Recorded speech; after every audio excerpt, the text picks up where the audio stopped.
নড়াইল স্টেশনে আজ পরীক্ষামূলক ট্রেন চললো। আমরা আসলে ট্রেন দেখতে পারিনি। আমি আমার মা বাবাকে নিয়ে আসছি দেখার জন্য। আমার বাবার খুব ভালো লাগছে। বাবার অনুমতি কি বাবা বলো?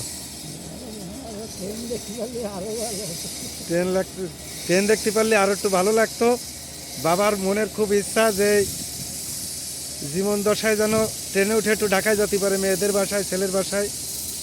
মার কেমন লাগতেছে মা? খুব ভালো লাগতেছে। সুন্দর একটা মনোরম পরিবেশ। আসলে বিরাট স্টেশন। এর কাজ 10%-এর মতো বাকি আছে। কাউন্টার সব কিছুই কমপ্লিট। এখন শুধু প্রধানমন্ত্রী অথবা যোগাযোগ মন্ত্রীর অপেক্ষায় আছি আমরা কবে উদ্বোধন করবে। আজকে 120 কিলোমিটার বেগে ট্রেন গেছে, যদিও আমাদের দেখা হয়নি।